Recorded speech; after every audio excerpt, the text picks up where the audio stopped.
Assalamualaikum warahmatullahi wabarakatuh. Alhamdulillahirabbil alamin. Kita masih diberikan kesehatan lahir maupun batin, sehingga pada hari ini kita bisa bertemu dalam mata pelajaran Ibu, yaitu Pendidikan Pancasila dan Kewarganegaraan. Selamat pagi anak-anakku semua, siswa-siswi MTS Al-Amin Banturung. Mudah-mudahan kalian juga diberikan kesehatan. Untuk kali ini kita bertemu di bab yang kedua. Sebelum kita melanjutkan ke materi, marilah kita terlebih dahulu membuka pelajaran ini dengan mengawalinya dengan membaca Bismillah. Bismillahirrahmanirrahim. Kita sudah mulai bertemu di bab yang kedua pada pertemuan yang pertama, yaitu kerjasama dalam berbagai bidang kehidupan. KD kita adalah menganalisis bentuk-bentuk kerjasama dalam berbagai bidang kehidupan di masyarakat. Tujuan pembelajarannya, siswa diharapkan mampu mendeskripsikan makna kerjasama dalam berbagai bidang kehidupan. Kerjasama dalam berbagai kehidupan. Sebagai fitrah manusia, sebagai makhluk Tuhan, kerjasama memiliki dimensi yang cukup luas.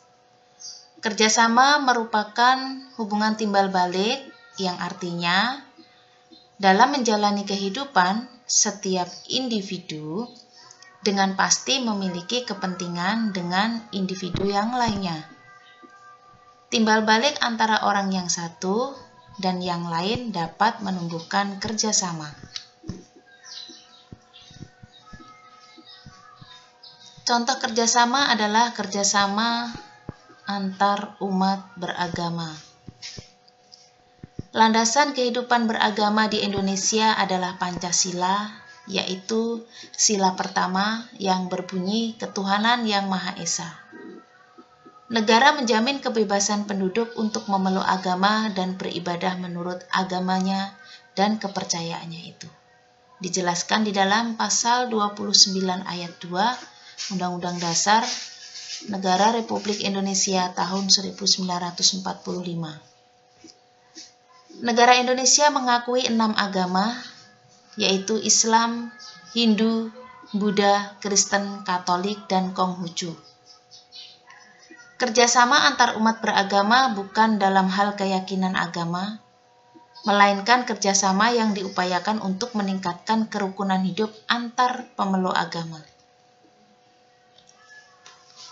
Kerjasama antar umat beragama ditandai dengan adanya sikap-sikap, yaitu sikap menghormati umat seagama dan berbeda agama. Sikap saling menghormati lembaga keagamaan yang seagama dan berbeda agama, serta sikap saling menghormati hak dan kewajiban umat beragama. Dalam mengembangkan sikap kerjasama di berbagai kehidupan masyarakat, setiap warga negara harus menghindari sikap tidak terpuji, yaitu sikap fanatik sempit yang merasa diri sendiri ini paling benar, sikap individualis, sifat yang lebih mendahulukan kepentingan sendiri, sifat eksklusivisme, yaitu sikap selalu memisahkan diri dari kehidupan sosial di masyarakat karena adanya jurang pemisah akibat perbedaan suku, adat istiadat, agama, dan bahasa. Sikap primordialisme, yaitu perasaan kesukuan yang berlebihan. Kerjasama selanjutnya adalah kerjasama dalam bidang kehidupan sosial politik. Landasan kehidupan sosial politik masyarakat Indonesia adalah sila keempat pada Pancasila yang berbunyi kerakyatan yang dipimpin oleh hikmat kebijaksanaan dalam permusyawaratan perwakilan. Sila keempat Pancasila pada prinsipnya menegaskan bahwa bangsa Indonesia akan terus memelihara dan mengembangkan semangat bermusyawarah dalam perwakilan. bangsa Indonesia akan tetap memelihara dan mengembangkan kehidupan demokrasi. Permusyawaratan adalah suatu tata cara khas kepribadian Indonesia untuk merumuskan dan atau memutuskan suatu hal berdasarkan kehendak rakyat hingga tercapai keputusan yang berdasarkan kebulatan pendapat atau mufakat. Perwakilan adalah suatu sistem dalam arti tata cara prosedur mengusahakan turut sertanya rakyat mengambil bagian dalam kehidupan bernegara, antara lain dilakukan dengan melalui badan-badan perwakilan. Kerjasama selanjutnya adalah kerjasama dalam bidang kehidupan ekonomi. Dalam kehidupan ekonomi, kerjasama digambarkan pada pasal 23A Undang-Undang Dasar Negara Republik Indonesia tahun 1945 yang berbunyi, pajak dan pungutan lain yang bersifat memaksa untuk keperluan negara diatur dengan undang-undang. Kemudian pada pasal 33 ayat 1 Undang-Undang Dasar Negara Republik Indonesia tahun 1945 menyatakan perekonomian disusun sebagai usaha bersama berdasarkan asas kekeluargaan. Hal ini berarti dalam kegiatan usaha ekonomi digunakan prinsip kerjasama, saling membantu dalam suasana demokrasi ekonomi untuk mencapai kesejahteraan bersama secara adil. Wujud badan usaha yang diharapkan dalam pasal ini adalah koperasi. Sebagai badan usaha, koperasi beranggotakan orang-orang dan badan hukum dengan berlandaskan prinsip kerjasama dan kekeluargaan. Gotong royong dan kekeluargaan merupakan salah satu asas koperasi. Asas kekeluargaan mencerminkan adanya kesadaran manusia untuk melaksanakan kegiatan koperasi oleh, dari, dan untuk semua anggota di bawah kepengurusan koperasi. Kekeluargaan didasarkan rasa kekeluargaan, seperti rasa saling menyayangi yang tinggi dan bertanggung jawab dalam mempertahankan nilai-nilai keluarga. Sikap kekeluargaan dalam masyarakat Indonesia bukan hanya didasarkan oleh ikatan darah. Sikap kekeluargaan sudah ada dalam masyarakat Indonesia sejak zaman dahulu. Istilah torang semua bersaudara yang ada di masyarakat Manado dan semboyan silih asah, asih, dan asuh dalam masyarakat Jawa Barat merupakan contoh nilai kekeluargaan yang dipelihara di dalam masyarakat. Adanya nilai-nilai tersebut menimbulkan keakraban dan rasa dekat seperti layaknya keluarga dalam masyarakat. Keunggulan koperasi dibandingkan dengan badan usaha lainnya adalah dasar persamaan, artinya setiap anggota dalam koperasi mempunyai hak suara yang sama.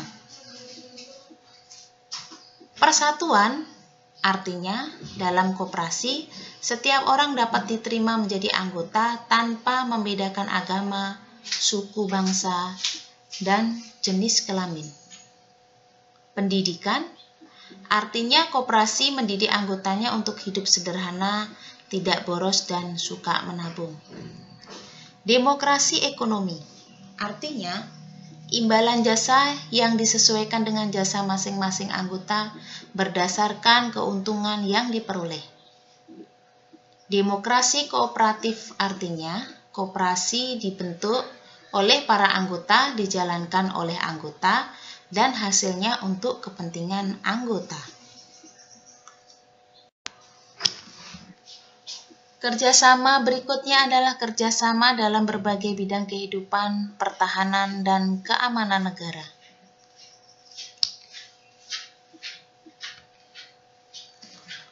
Di mana pasal 30 ayat 1 Undang-Undang Dasar Negara Republik Indonesia tahun 1945 menyebutkan bahwa tiap-tiap warga negara berhak dan wajib ikut serta dalam usaha pertahanan dan keamanan negara.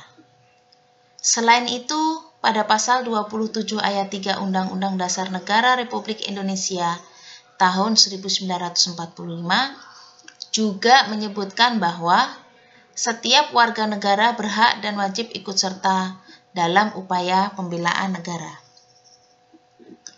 Pasal 37 ayat 2 Undang-Undang Dasar Negara Republik Indonesia tahun 1945 menyebutkan bahwa usaha pertahanan dan keamanan negara dilaksanakan melalui sistem pertahanan dan keamanan rakyat semesta oleh TNI dan Polri sebagai kekuatan utama dan rakyat sebagai kekuatan pendukung. Setiap warga negara harus melakukan kerjasama untuk mewujudkan keamanan dan pertahanan negara. Kerjasama warga negara untuk mewujudkan pertahanan dan keamanan negara merupakan contoh sikap dari bela negara. Bela negara adalah sikap mental yang dimiliki seseorang atau sekelompok orang untuk ikut serta dalam usaha melindungi dan mempertahankan keberadaan bangsa dan negara. Bagi bangsa Indonesia, bela negara adalah hak dan kehormatan warga negara, yaitu pendidikan kesadaran berkonstitusi.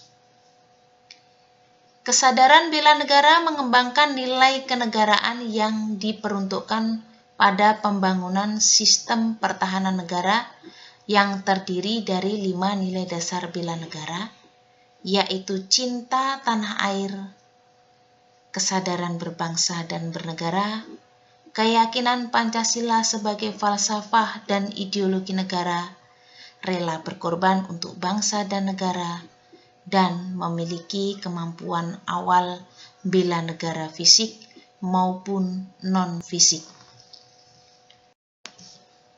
Demikian tadi anak-anakku materi yang telah Ibu sampaikan. Sebelum pelajaran ini Ibu tutup, terlebih dahulu Ibu akan menyampaikan soal-soal yang mana soal sebagai penutup dari materi ini terdiri dari 10 soal. Soal-soal tersebut kalian kerjakan pada lembaran buku kalian masing-masing. Kemudian jawaban kalian tulis dan kalian kirim ke KI 3.